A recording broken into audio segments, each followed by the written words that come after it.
प्रिय बच्चों, हमारे YouTube चैनल में आप सभी लोगों का स्वागत है।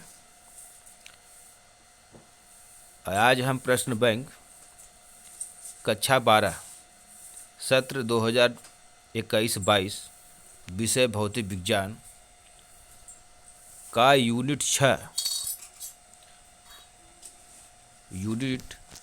6 अध्याय 9 किरण प्रकाशिकी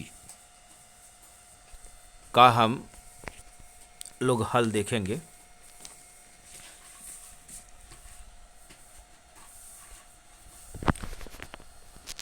और जिसमें निर्धारित अंक 14 नंबर का है।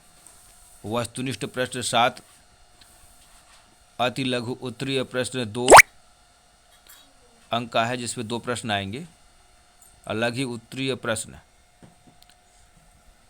3 अंक का है। हम लोग पहले प्रश्न चरणहरि के स्थान की पूर्ति कीजिए। एक सूक्ष्मदर्शी की लंबाई बढ़ाने पर उसकी आवर्धन क्षमता बढ़ जाती है। लेंस की क्षमता का मात्रक है, तो यहाँ डायऑप्टर होगा। तीसरा प्रश्न है, आकाश का नीला दिखाई देना प्रकाश के कारण है, ये प्रकीर्णन उत्तर होगा इसका। चौथा प्रश्न है, एक स्वस्थ नेत्र के लिए स्पष्ट दृष्टि की न्यूनतम दूरी होती है, इसका उत्तर होगा 25 सेंटीमीटर। अब पांचवा प्रश्न है, चंद्रमा से देखे जाने पर आकाश का रंग काला दिखाई देता है।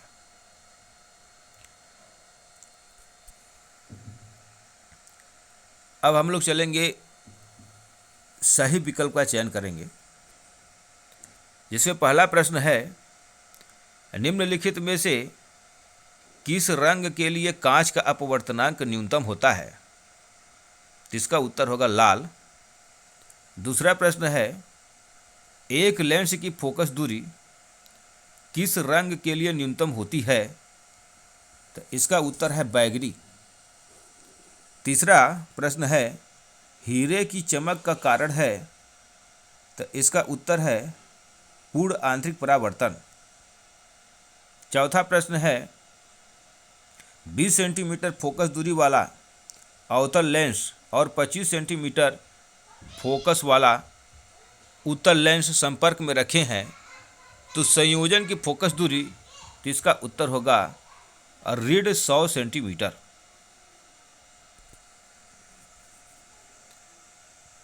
वाक्य में उत्तर दीजिए, एक वाक्य में। इसका पहला प्रश्न है कि किसी द्रव का क्रांतिक कोण और अपवर्तनांक में संबंध लिखिए, तो इसका उत्तर है ए म्यू जी बराबर 1/sin IC, जहाँ म्यू अपवर्तनांक है और IC क्रांतिक कोण है।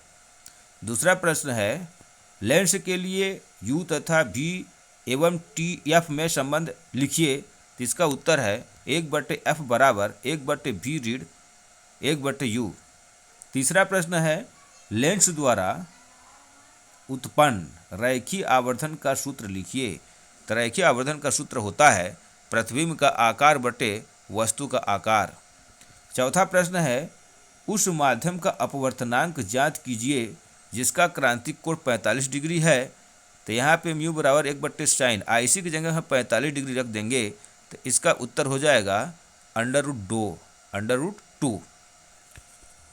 पांचवा प्रश्न है, 10 सेंटीमीटर फोकस दूरी वाले उत्तल लेंस से बने सरल सूक्ष्मदर्शी की आवर्धन क्षमता कितनी होगी जबकि प्रतिबिंब अनंत पर बने, तो इसका सूत्र है m बराबर d/f। जब हम इसमें मान रख देंगे, d का मान 25, f का मान 10, इसका उत्तर हो जाएगा 2.5 सेंटीमीटर। छठवां प्रश्न है, 10 सेंटीमीटर गहराई वाले बर्तन में कोई द्रव भरा है, तो तले पर रखे सिक्के की गहराई 8 सेंटीमीटर मापी जाती है, तो द्रव का अपवर्तनांक होगा, तो इसका उत्तर हो जाएगा 1.25 सेंटीमीटर। सातवां प्रश्न है, उत्तल लेंस के द्वारा आभासी प्रतिबिंब किस स्थिति में बनता है, तो इसका उत्तर है जब वस्तु फोकस और प्रकाश केंद्र के बीच स्थित हो।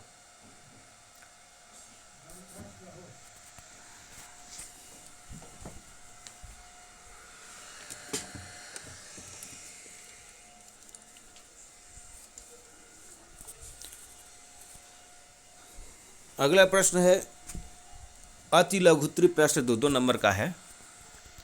जैसे पूर्ण आंतरिक परावर्तन किसे कहते हैं, इसके लिए आवश्यक शर्तें लिखिए।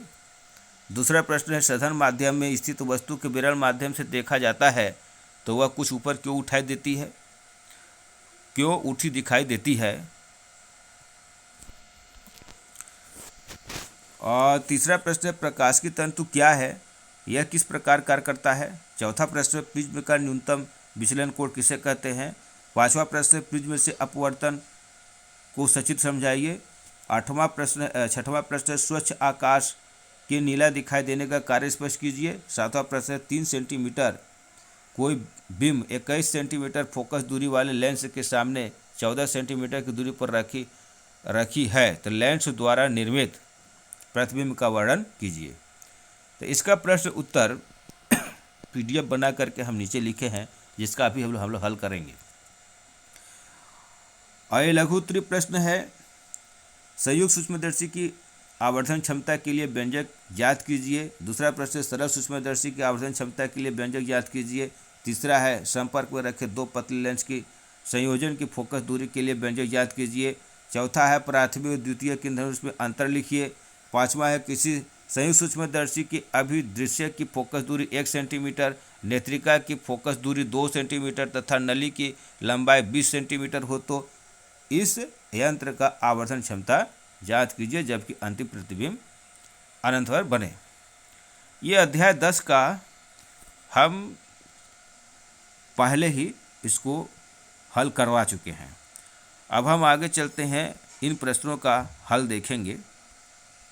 ये किरण प्रकाश किया गया। जैसे पहला प्रश्न है रिक्त स्थान की पूर्ति तो करवा चुके हैं। अब हम आगे चलते हैं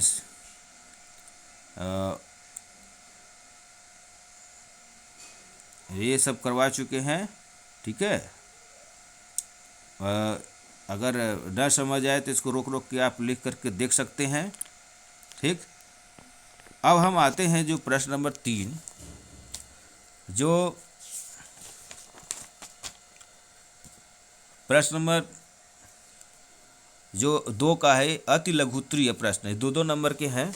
जैसे प्रश्न है, पहला प्रश्न है कि पूर्ण आंतरिक परावर्तन किसे कहते हैं, इसके लिए आवश्यक शर्तें लिखिए। तो ये प्रश्न है, इसका उत्तर है कि जब कोई प्रकाश किरण सघन माध्यम से विरल माध्यम में प्रवेश करती है तो अपवर्तित किरण अभिलंब से दूर हट जाती है।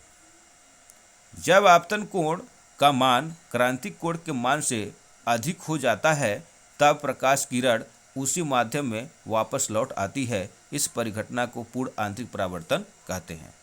अब हम इसका ये चित्र बना लेंगे, ठीक। अब इसकी शर्तें लिख लेते हैं। शर्तें 2 हैं। पहला शर्त है प्रकाश किरण को सघन माध्यम से विरल माध्यम में जाना चाहिए। दूसरा शर्त है आपतन कोण का मान क्रांतिक कोण के मान से अधिक होना चाहिए। अब अति लघुत्तरीय प्रश्न का दूसरा प्रश्न है सघन माध्यम में स्थित वस्तु को विरल माध्यम से देखा जाता है तो वह कुछ ऊपर क्यों उठी दिखाई देती है। तो इसका उत्तर है कि सघन माध्यम में स्थित वस्तु को विरल माध्यम से देखा जाता है तो वस्तु से चलने वाली किरण अभिलंब से दूर हट जाती है। इसलिए विरल माध्यम से देखने पर वस्तु अपवर्तन के कारण कुछ ऊपर उठी हुई दिखाई देती है। इसका आप चित्र बना सकते हैं। जैसे वास्तविक वस्तु तल में है और आभासी ऊपर दिखाई दे रही है। अब प्रकाश किरण यहाँ से जा रहा है और ये यहाँ से घूम जाता है तो ये ऊपर उठी हुई दिखाई देती है। यहाँ पे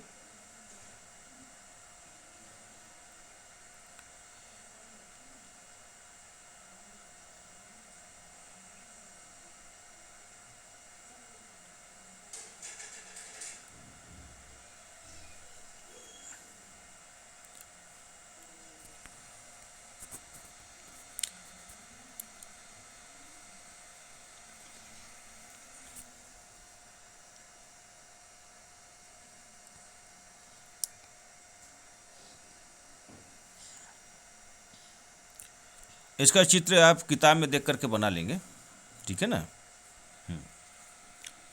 ये थोड़ा सा चित्र गड़बड़ बना हुआ है। अब तीसरा प्रश्न है, अति लघुत्तरीय प्रश्न का तीसरा प्रश्न है, प्रकाश की तंतु क्या है, यह किस प्रकार कार्य करता है। तो प्रकाश की तंतु पूर्ण आंतरिक परावर्तन के सिद्धांत पर आधारित है। यह एक ऐसी युक्ति है जिसकी सहायता से प्रकाश सिग्नल को उसी तीव्रता के साथ टेढ़े मेढ़े मार्ग से अल्प दूरी या लंबी दूरी तक संचारित किया जा सकता है। इसका कार्य इसके सीमा पृष्ठ पर आपतन कोण का मान क्रांतिक कोण के मान से बड़ा होता है। इस प्रकार प्रकाश की किरण बार बार परावर्तित होकर दूसरे सिरे तक पहुंच जाती है। इसका हम चित्र बना लेंगे, ये ठीक है ना, प्रकाश की तंतु। अब चौथा प्रश्न है, प्रिज्म का न्यूनतम विचलन कोण। तो ये न्यूनतम विचलन कोण किसे कहते हैं। तो न्यूनतम विचलन कोण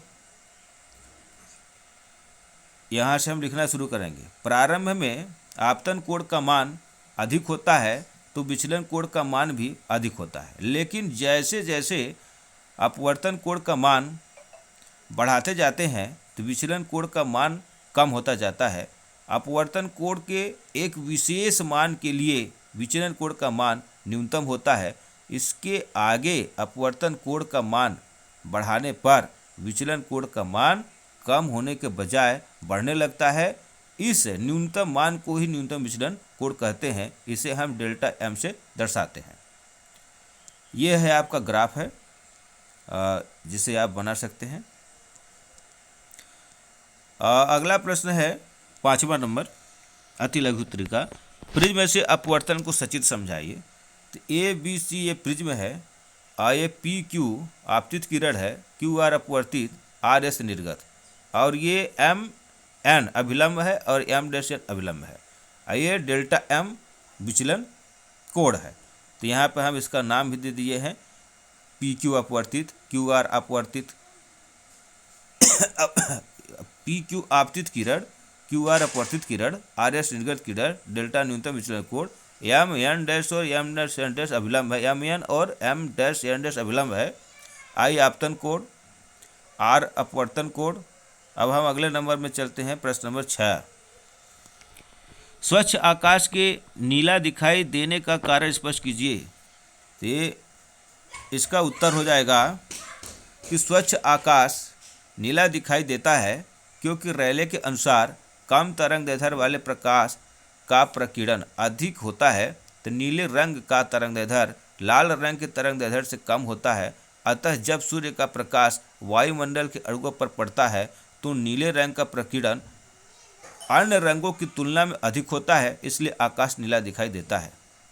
प्रश्न नंबर 7, 3 सेंटीमीटर ऊंची कोई बिंब 21 सेंटीमीटर फोकस दूरी वाले लेंस के सामने 14 सेंटीमीटर की दूरी पर रखी है तो लेंस द्वारा निर्मित प्रतिबिंब का वर्णन कीजिए।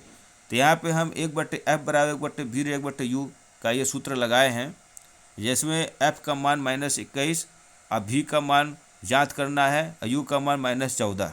ठीक, तो ये जब इसको हम हल करते हैं तो ये v का मान निकल जाता है, v का मान निकल जाता है -5/42। जब हम v को ऊपर ले जाते हैं तो इसको पलट देते हैं तो -42/5 इसको काटते हैं तो 8.4 आता है। और यहाँ से हम m बराबर v/u होता है, v/u होता है, तो v का मान 8.4 आया है और u का मान -14 है। इसको जब हम काटते हैं तो रीड कट गया है, 0.6 आया। हम जानते हैं m बराबर i/o होता है। यहाँ से हमको i का मान निकालना है तो m और o का गुणा कर देंगे तो i बराबर m गुणते o। तो यहाँ से हम m का मान रख देंगे और o का मान, तो m का मान कितना है 0.6 और o का मान कितना है जो प्रश्न में दिया है 3, इसको गुणा कर देंगे 0.8 सेंटीमीटर। तो प्रतिबिंब की प्रकृति आभासी और सीधा बनेगा। ठीक, अब हम अगले प्रश्न चलते हैं। ये अति लघुत्तरीय प्रश्न है। पहला प्रश्न है, संयुक्त सूक्ष्मदर्शी की आवर्धन क्षमता के लिए व्यंजक ज्ञात कीजिए। संयुक्त सूक्ष्मदर्शी की केवल हमको आवर्धन क्षमता का सूत्र निकालना है। तो ये चित्र बना लेंगे, ठीक है ना। इसमें दो लेंस होते हैं, एक छोटा लेंस होता है, एक बड़ा लेंस होता है, और ये भी वस्तु होता है। और ये इसका प्रकाश केंद्र है, इसको हम अभिदृश्यक लेंस बोलते हैं। ये आँख वाला लेंस है। इसका प्रतिबिंब ए बी का प्रतिबिंब ए डैश बी डैश में बनता है, और ए डैश बी डैश ये आँख वाला जो लेंस है, यह इसका वस्तु का कार्य होता है। इसका जो प्रतिबिंब बनता है पी क्यू पर बनता है। तो ये आप चित्र बना लेंगे। चित्र बनाने के बाद आवर्धन क्षमता का जो सूत्र है m बराबर प्रतिबिंब द्वारा निर्मित दर्शन कोण बटे वस्तु द्वारा निर्मित दर्शन कोण। तो m बराबर बीटा बटे अल्फा हम लिख देंगे। अल्फा बटे बीटा का मान अत्यंत कम होने के कारण अल्फा बराबर 10 अल्फा और बीटा बराबर 10 बीटा। तो m का मान हम लिख देंगे बीटा के जगह पर 10 बीटा बटे 10 अल्फा। हम इस चित्र के सहारे 10 बीटा का पहले मान निकालेंगे और 10 अल्फा का मान निकालेंगे, जिसका हम मान रख देंगे। तो 10 अल्फा का मान क्या हो गया ए बी बटे डी, और 10 बीटा का मान क्या हो गया ए डैश बी डैश बटे ई बी डैश। समीकरण 1 में मान रखेंगे तो m बराबर ए डैश बी डैश बटे ई बी डैश और टोटल का बटे ए बी बटे डी। m बराबर ए डैश बी डैश और ए बी गुणते डी बटे ई बी। हम ए डैश बी डैश बटे ए बी हम चित्र में ए ओ बी तथा ए ओ बी समरूप है, ये यहाँ पे हम चलेंगे, ये ठीक है ना। ए बी ओ और ए डैश बी डैश ओ, यहाँ पे ये क्रॉस बन रहा है, तो ये इसकी तुलना हम इससे कर देंगे, ठीक, जिससे हम समरूप करके हम इसका मान निकाल लेंगे। इसको विशेष ध्यान देना यहाँ पे। तो ये ए डैश बी डैश बटे ए बी का मान क्या हो जाएगा ओ बी डैश बटे ओ बी। हम समीकरण 2 में मान रख लेंगे m बराबर ओ बी डैश बटे ओ बी गुणित डी बटे ई बी। चिन्ह परिपाटी के अनुसार हम इसका मान रख देंगे। ओ बी क्या है अभिदर्शक से वस्तु की दूरी minus u o b dash क्या है अभिदर्शक से प्रतिबिंब, ए डैश बी डैश की दूरी इसको वी ओ लिखेंगे, और ई बी डैश नेत्रिका से वस्तु की दूरी माइनस यू ई। तो ये डी बराबर स्पर्शदर्शी की न्यूनतम दूरी, जिसका हम मान रख लेंगे। इसका उत्तर m बराबर हमको ये निकालना है माइनस वी ओ बटे यू ओ गुणित डी बटे यू ई। अगला प्रश्न है दूसरा, सरल सूक्ष्मदर्शी की आवर्धन क्षमता के लिए व्यंजक ज्ञात कीजिए। तो केवल हमको सरल सूक्ष्मदर्शी की क्या ज्ञात करना है आवर्धन क्षमता, यानी ये तीसरा नंबर आवर्धन क्षमता के सूत्र की स्थापना करना है। बाकी इसमें से कुछ नहीं करना है। ये हम चित्र बना लेंगे। चित्र बनाने के बाद इसमें भी यल क्या है उत्तर लेंस, ए भी क्या है वस्तु, ए डैश बी डैश प्रतिबिंब, वो क्या है प्रकाश केंद्र या फोकस है, ठीक। इसमें हम आवर्धन क्षमता का सूत्र लगा देंगे। m बराबर प्रतिबिंब द्वारा निर्मित दर्शन कोण बटे वस्तु द्वारा निर्मित दर्शन कोण। m बराबर बीटा बटे अल्फा, हम बीटा बटे अल्फा का मान निकालेंगे। तो 10 बीटा बटे 10 अल्फा। तो चित्र से हम क्या करेंगे 10 अल्फा का मान निकालेंगे ए टू बी वन बटे ओ बी डैश, और 10 अल्फा का मान ए टू बी वन डैश बटे माइनस डी। इसका जब हम मान रख देंगे 10 बीटा ए बी बटे ओ बी और 10 बीटा ए बी बटे माइनस यू। समीकरण 1 मान रखने पर जब हम इसका मान रख लेंगे तो m का मान निकल जाएगा d बटे यू। हमको यहीं तक निकालना है, ठीक। इसको आप लोग रोक रोक करके उतार सकते हैं। उतारने के बाद समझने में कोई दिक्कत नहीं आएगी, ठीक। अब अगला प्रश्न है संपर्क में रखे तीसरा प्रश्न है लघु उत्तरी प्रश्न का तीसरा प्रश्न है कि तीसरा प्रश्न है संपर्क में रखे दो पतले लेंस के संयोजन की फोकस दूरी के लिए व्यंजक ज्ञात कीजिए। तो ये दो लेंस है, यहाँ वो वस्तु है, पहले का प्रतिबिंब आई पर बनता है, दूसरे का प्रतिबिंब आई वन बनता है, और दूसरे का प्रतिबिंब आई जो है वस्तु का कार्य करता है। ये आप चित्र बना लेंगे। फिर 1/f लेंस का सूत्र क्या होता है 1/f बराबर 1/v 1/u। इसमें हम मान रख देंगे। मान रखने के बाद 1/f1 बराबर 1/v1 रीड 1/u आएगा। और फिर दूसरे लेंस का हम मान रखेंगे u बराबर v1 और v बराबर v, f बराबर f2। तो दूसरे में 1/f2 में मान रख देंगे। इसको हम दोनों जोड़ देंगे। जोड़ने के बाद आपको 1/f1 धन 1/f2 बराबर 1/f, ये आ जाएगा आपका उत्तर। इसको आप रोक रोक करके लिख सकते हैं, ठीक है ना। अब हम आगे चलते हैं। प्राथमिक एवं द्वितीयक केंद्र धनुष में अंतर लिखिए। ये प्रश्न नंबर 4 है। प्राथमिक केंद्र धनुष और द्वितीयक केंद्र धनुष। इसमें प्राथमिक केंद्र धनुष में पहले नंबर में है, इसमें लाल रंग बाह्य किनारे पर तथा बैंगनी रंग आंतरिक किनारे पर होता है। द्वितीय केंद्र धनुष में इसमें बैंगनी रंग बाह्य किनारे पर तथा लाल रंग आंतरिक किनारे पर होता है। प्राथमिक इंद्रधनुष में दूसरे नंबर पर प्राथमिक इंद्रधनुष तीव्र होता है और द्वितीय इंद्रधनुष फीका होता है। और प्राथमिक इंद्रधनुष में तीसरा नंबर, इसमें कोड़ी चौड़ाई कम होता है और द्वितीय इंद्रधनुष में तीसरा नंबर, इसकी कोड़ी चौड़ाई अधिक होती है। प्राथमिक इंद्रधनुष में चौथे नंबर में है, यह द्वितीयक इंद्रधनुष के नीचे होता है और द्वितीयक इंद्रधनुष जो होता है यह प्राथमिक इंद्रधनुष के ऊपर होता है। प्राथमिक इंद्रधनुष में पांचवा नंबर में इसका निर्माण 2 अपवर्तन एवं 1 पूर्ण आंतरिक परावर्तन के कारण होता है और द्वितीयक इंद्रधनुष में पांचवा नंबर इसका निर्माण 2 अपवर्तन एवं 2 पूर्ण आंतरिक परावर्तन के कारण होता है। सातवां नंबर का जो प्रश्न है, सातवां नंबर नहीं है ये, प्रश्न नंबर अति लघुत्तरी प्रश्न का 5वां नंबर है कि किसी संयुक्त सूक्ष्मदर्शी की अभिदृश्यक की फोकस दूरी 1 सेंटीमीटर, नेत्रिका की फोकस दूरी 2 सेंटीमीटर तथा नली की लंबाई 20 सेंटीमीटर है, तो इस यंत्र का आवर्धन ज्ञात कीजिए जबकि अंतिम प्रतिबिंब अनंत पर बने। तो जब देखिए, जब प्रतिबिंब अंतिम पर बनता है तो इसका सूत्र होता है m बराबर L बटे F0 गुणित D बटे FE। यहाँ पे F0 का मान दिया है FO का मान दिया है 1 सेंटीमीटर, FE का मान 2 सेंटीमीटर, L का मान 20 है। इसमें मान रख देंगे। मान रखने के बाद इसका उत्तर हो जाएगा 250। तो इस तरह से ये प्रश्न का उत्तर से समाप्त होता है। इसका PDF हम डिस्कशन बॉक्स में दे देंगे, जिसे आप लोग PDF को खोल करके देख करके लिख भी सकते हैं। प्यारे बच्चों,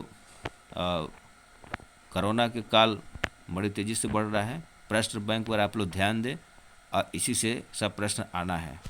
जी धन्यवाद।